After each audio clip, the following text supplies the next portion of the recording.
오늘의 주요 뉴스입니다.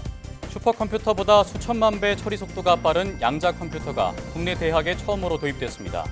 슈퍼컴퓨터로는 수백 년 걸릴 계산도 양자 컴퓨터는 몇 초 만에 할 수 있어 앞으로 다양한 분야에서 맹활약할 것으로 기대됩니다.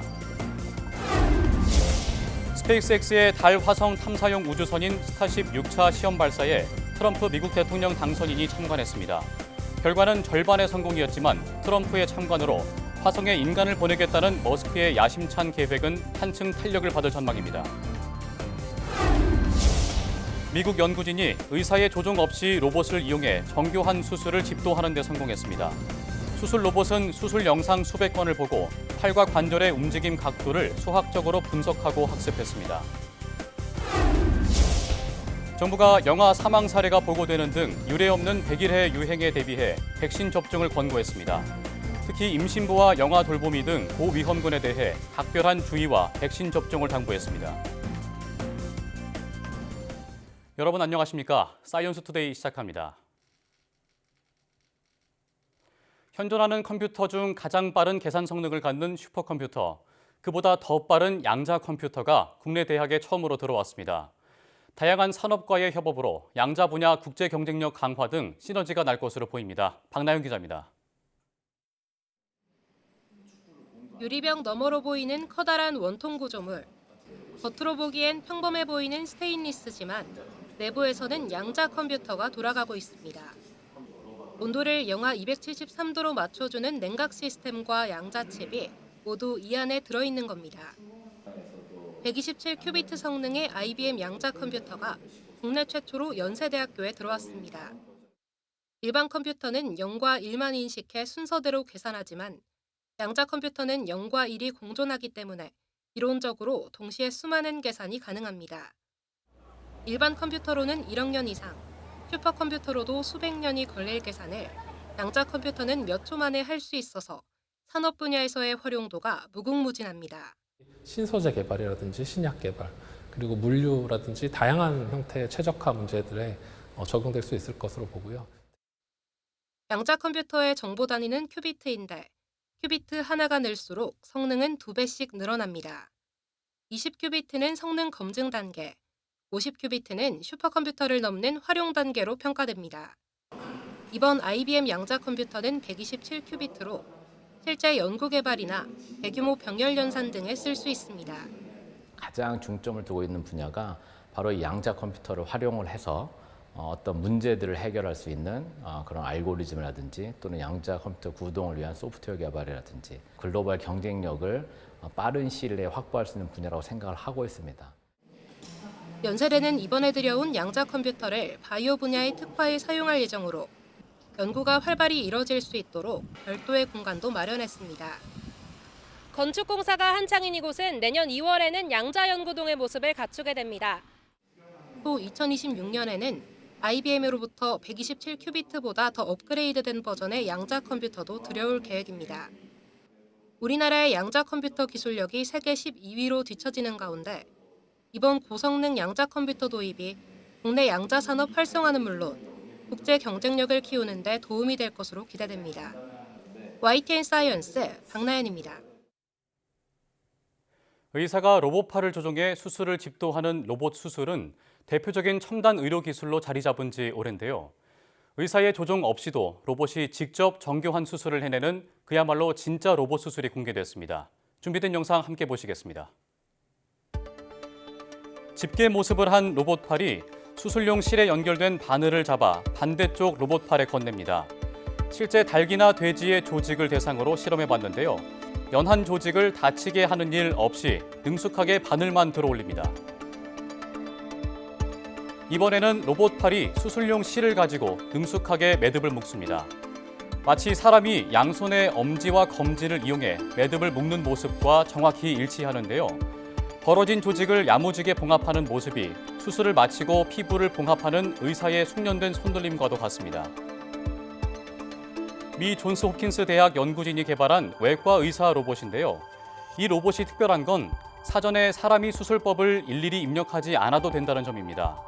챗 GPT와 유사한 원리인 머신러닝이 적용됐는데 사람 의사가 원격으로 조종하는 로봇 수술 기계의 수술 영상 수백 건을 보고 팔과 관절의 움직임 각도를 수학적으로 분석해 학습한 겁니다.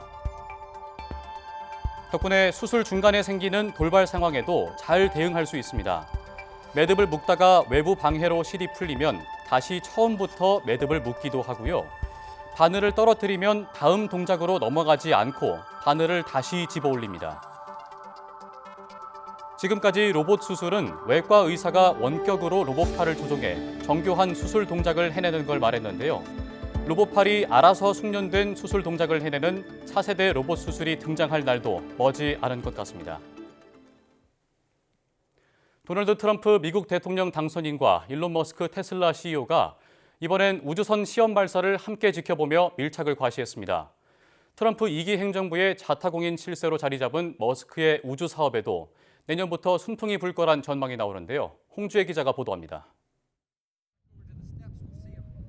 일론 머스크 테슬라 최고 경영자가 우주 발사장으로 도널드 트럼프 미국 대통령 당선인을 맞아들입니다. 둘은 만나자마자 끌어안으며 친밀감을 과시하더니 전망대로 나란히 발걸음을 옮깁니다. 머스크의 우주기업 스페이스X의 우주선 스타쉽 시험 발사 장면을 함께 지켜보기 위해서입니다. That's the ship that is now going around the Earth. So if you want to maybe get a better view, if you come, let's go. 스타쉽 발사는 이번이 6번째.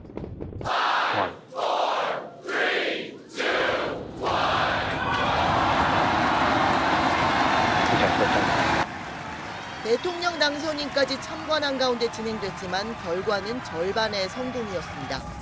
지난달 5차 발사 땐 이뤄냈던 로켓팔로 1단 추진체 잡기가 실패한 겁니다.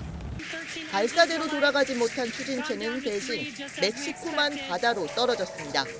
다만 2단부 스타쉽은 지구 저궤도 비행을 마친 뒤 폭발 없이 인도양 해상에 낙하했습니다. 머스크가 차기 행정부의 실세로 꼽히는 만큼 스페이스X가 발사 허가를 받는 게 내년부터 더 쉬워질 거란 전망이 나옵니다. 이에 따라 스타쉽의 우주 비행사를 태워 달에 보내고 더 나아가 화성에 착륙한다는 머스크의 야심도 큰 탄력을 받을 것으로 보입니다. YTN 홍주혜입니다. 챗 GPT 개발사 오픈 AI와 함께 인공지능 열풍을 주도하고 있는 마이크로소프트가 누구나 AI 에이전트를 구축할 수 있는 기능을 공개했습니다. MS는 연례 최대 개발자 컨퍼런스 이그나이트 2024를 열고 AI 기반 작업 도우미인 MS365 코파일럿의 신규 AI 에이전트와 기능, 자율 에이전트 등을 대거 선보였습니다. MS는 앞으로 이용자들이 직접 AI 에이전트를 만들고 관리하는 AI 기반 플랫폼인 코파일럿 스튜디오에서 맞춤형 자율 에이전트를 구축하는 기능을 미리 보기 형태로 공개한다고 밝혔습니다. 이를 통해 이용자는 복잡한 업무를 처리하는 자율 에이전트를 직접 구축할 수 있고 일일이 명령어를 입력할 필요 없이 다양한 업무를 효율화할 수 있습니다. 방사선 발생 장치 생산 허가를 받은 업체 한 곳에서 작업자의 방사선 피폭 사고가 발생했습니다. 원자력안전위원회는 20일 오전 10시 51분쯤 경기도 화성시에 있는 A 업체에서 작업자의 손이 방사선에 노출돼 과피폭이 의심된다는 보고를 받았다고 밝혔습니다. A 업체는 방사선 발생 장치 생산 허가를 받은 기관으로 방사선 발생 장치 생산품을 테스트하는 과정에서 방사선 피폭 의심 사고가 발생한 것으로 확인됐습니다. 현재 피폭 의심자는 한국원자력의학원으로 이송됐으며 원안위와 원자력안전기술원은 사건 조사를 하기 위해 사건 경위를 비롯해 법정 선량 한도 초과 여부, 관련 규정 위반 여부 등을 확인할 계획입니다. 지난 19일 연구원 3명이 질식사고로 숨진 현대차 울산 공장에서 경찰과 고용노동부, 국립과학연구원 등이 현장 감식을 진행하고 있습니다. 경찰은 연구원 사망 원인을 찾기 위해 업무 과실 여부와 시설 문제 등을 중점적으로 확인하고 있습니다. 이 공장은 상시 근로인원 5명 이상 사업장이어서 고용노동부는 중대재해처벌법 위반 여부를 살펴보고 있습니다. 앞서 19일 오후 3시 20분쯤 차량 성능 실험을 하는 밀폐 공간에 질식한 연구원 3명이 발견돼 병원에 옮겨졌지만 모두 숨졌습니다. 사고가 난 장소는 차량 한 대를 넣고 극한 환경을 만들어 성능을 살피는 곳으로 당시 연구원들은 차량 운전석과 조수석, 뒷자리에 있었던 것으로 조사됐습니다. 서울 서부지방법원은 20일 수시 자연계열 논술시험의 효력정지 가처분에 불복해 연세대학교가 제기한 이의 신청을 받아들이지 않았습니다. 재판부는 추가 자료를 검토했지만 여전히 논술시험의 효력을 정지해야 할 필요성이 있다고 설명했습니다. 이에 따라 논술시험 효력이 다시 정지되며 후속 절차 진행 또한 중단됐습니다. 연세대는 즉시 항고에 나서겠다고 밝혔습니다. 앞서 법원은 지난 15일 시험의 공정성이 훼손됐다며 재시험을 요구하는 집단소송 판결 전까지 합격자 발표 등 논술 전형의 후속 절차를 중지하라고 결정했습니다. 이에 연세대는 법원에 이의 신청서와 신속하게 기일을 정해달라는 신청서를 함께 제출했고 19일에 신문이 진행됐습니다.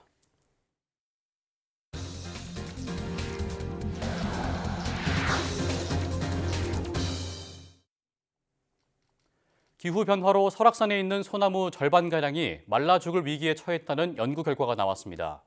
국립공원공단이 진행한 소나무 고사 실태조사 연구를 보면 태백산에 있는 소나무 480개체, 설악산 41개체, 오대산 11개체, 치악산에서 4개체가 고사한 것으로 나타났습니다. 연구진은 또 오대산의 경우 192개 지점, 소백산 79개 지점, 태백산 37개 지점, 치악산 33개 지점, 설악산 26개 지점을 소나무 고사 예측 지점으로 예상했습니다. 설악산의 경우는 전체 소나무림 면적 가운데 47.8%가 고사 예측 지역으로 분석됐는데 연구진은 소나무 생장 과정에서 나타나는 스트레스 때문에 고사가 발생하는 것으로 봤습니다. 연구진은 국립공원은 국가보호지역으로 생태적 보전 가치가 높은 점을 고려하면 소나무 고사와 같은 생태계에 영향을 미치는 요인을 빠르게 탐색해 문제 해결 방안을 찾아야 한다고 강조했습니다. 백일해와 마이코플라즈마 폐렴 환자가 폭증하면서 정부가 겨울철 호흡기 감염병 대응에 나섰습니다. 질병관리청은 보건복지부와 교육부, 식약처가 참여하는 호흡기 감염병 관계부처 합동대책반을 구성해 가동했습니다. 대책반장을 맡은 지영미 질병청장은 19일 1차 회의에서 올해 백일해가 크게 유행하면서 선진국에서도 유례없는 환자가 발생하고 영아 사망 사례도 보고됐다고 밝혔습니다. 이어 백일해 고위험군에 대한 각별한 주의와 임신부, 영아 돌보미 등의 백신 접종을 강조했습니다. 또 마이코플라즈마 폐렴균 감염도 성행해 유행주의보를 발령하고 신속 항원 검사에 급여를 적용해 검사를 유도하고 있다고 덧붙였습니다. 잠을 자다 호흡이 계속 멈추거나 불규칙해지는 수면 무호흡증 환자가 5년 사이 3배 넘게 증가한 것으로 나타났습니다. 질병관리청 자료를 보면 수면 무호흡증 환자는 2018년 45,067명에서 2023년 15만 3,802명으로 341% 급증했습니다.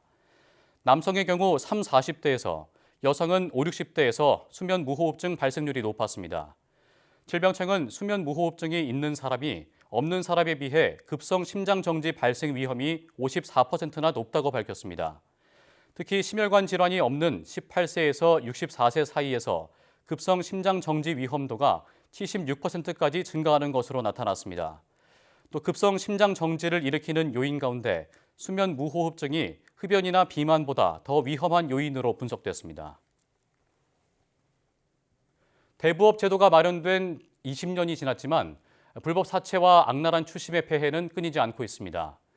허술한 대부업 등록 제도와 솜방망이 처벌이 원인으로 지목되는데 정부와 국회가 뒤늦게 대책 마련에 속도를 내는 가운데 추가 보완책 논의가 필요하다는 지적이 나옵니다. 부장원 기자입니다. 우리나라 사채시장은 2002년 대부업법이 제정되며 제도권에 편입됐습니다. 등록제를 통해 음지에 있던 사채업을 양성화하려는 목적이었지만 20년이 지난 지금도 살인적인 고리대와 추심의 폐해는 여전합니다. 우선 진입장벽이 허술한 게 문제입니다. 통장에 1,000만 원 이상이 있고 18시간 교육만 받으면 누구나 대부업 등록을 할 수 있습니다. 상주 직원을 둘 필요도 없습니다. 그러다 보니 올해 기준 등록 대부업체는 전국에 8,597개에 달할 정도로 소규모 업체가 난립하고 있습니다. 이 가운데 등록증을 몰래 빌려 영업하는 곳도 적지 않은 것으로 추정됩니다. 쉽게 받을 수가 있거든요. 일정 금액이랑 범죄 이력 없고 일정 수료 교육 시간만 이수를 하면은 이제 저희 나라에서 대부업 중에 이게 나오기 때문에 그거를 일정 달에 얼마씩 돈을 주고 빌려가지고. 법을 지키지 않아도 처벌이 미미한 것도 문제입니다. 등록하지 않고 영업하거나 법정 최고금리를 지키지 않고 고금리를 받아 챙긴 경우 법정형은 대부업법 제정 이후 22년 동안 그대로인데 법 위반으로 처벌받더라도 대부분 징역형의 집행유예나 벌금형에 그치는 게 현실입니다.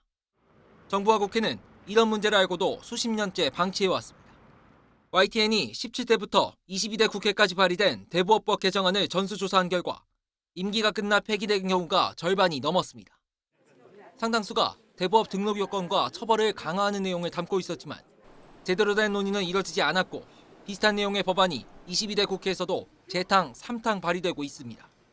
정부는 지난 9월 불법 사금융 근절 대책을 발표했지만 이건 역시 미흡하다는 지적입니다.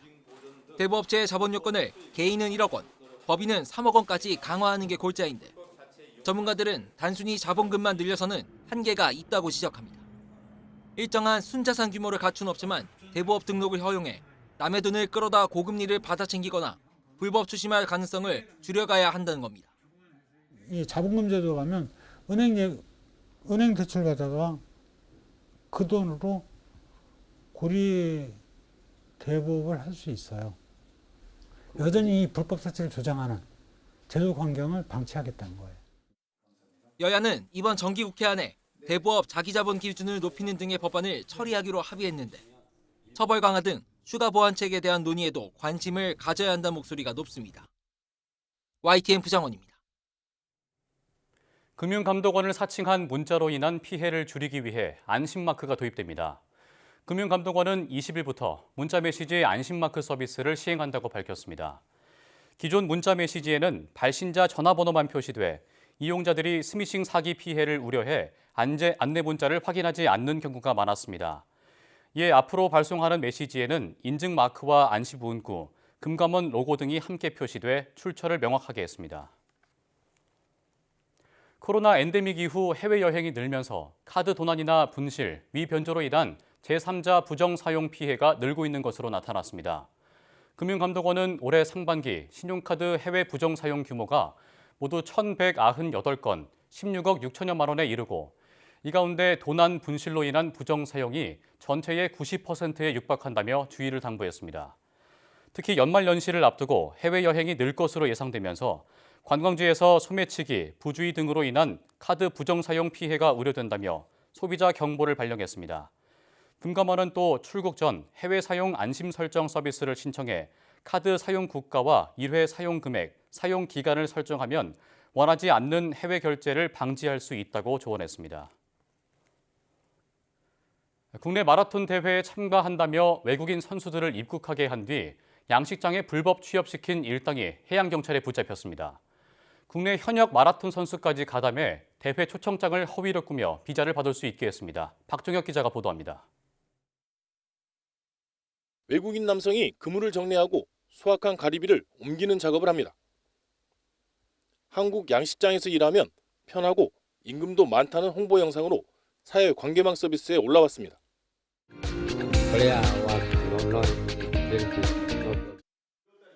그런데 영상에 나온 외국인 노동자는 알고 보니 케냐 국적의 마라톤 선수.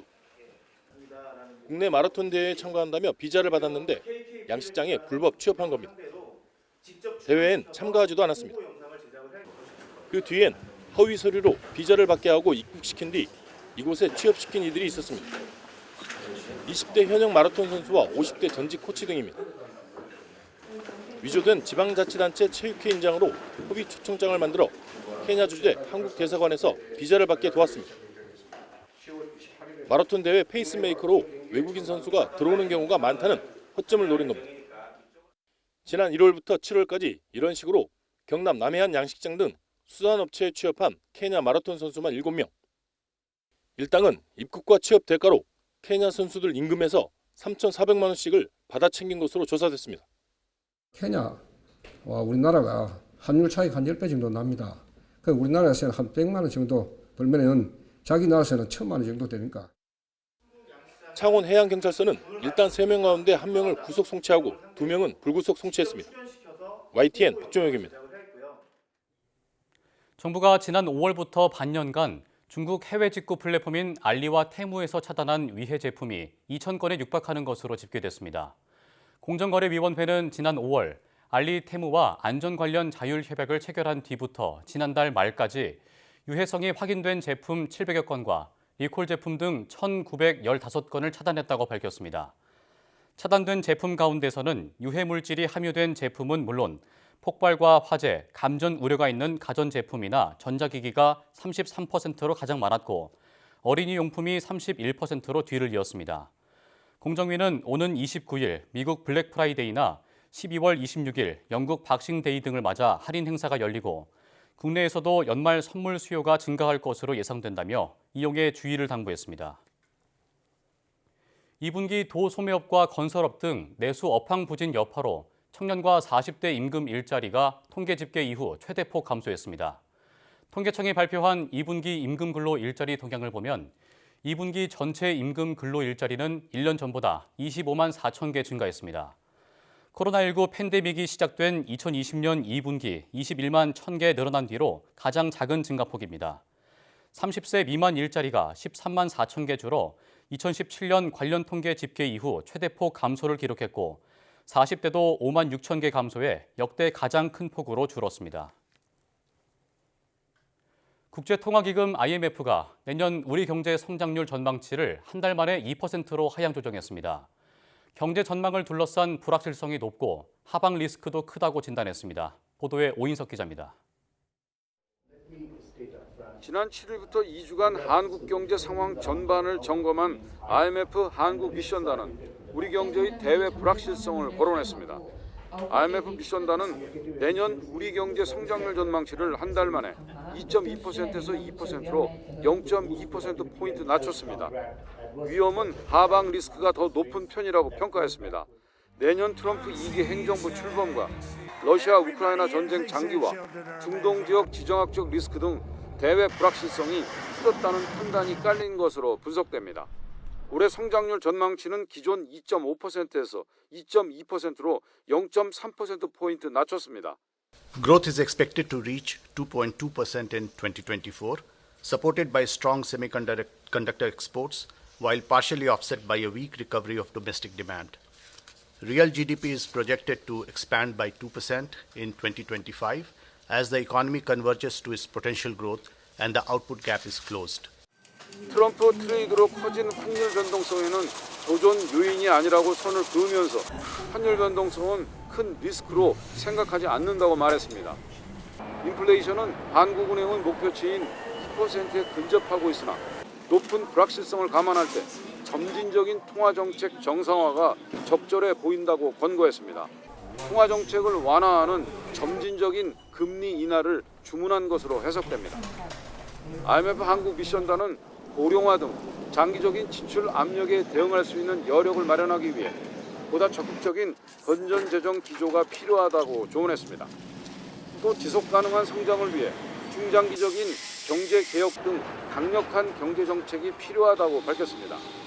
노동력 감소에 대응하기 위한 종합적인 개혁이 필요하며 이를 위해 출산율을 저해하는 경제적 제약 요인을 완화하고 여성 경제활동 참여 증대와 외국인 인재 유치 등의 노력을 주문했습니다. YTN 오인석입니다.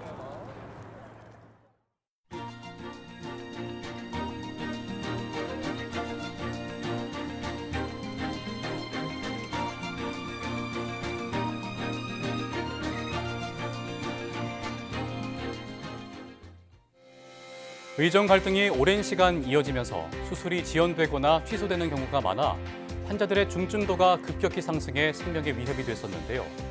이런 의료 공백을 메우기 위해 수술실에는 보조 로봇이 등장했습니다. 초고령화 사회에 대비하기 위해서라도 병원들이 이미 AI 기술과 로봇을 도입하는 만큼 로봇팔의 발달로 환자들의 의료 서비스를 받는 시간은 줄고 안전성은 크게 높아지길 바랍니다. 뉴스 마칩니다. 고맙습니다.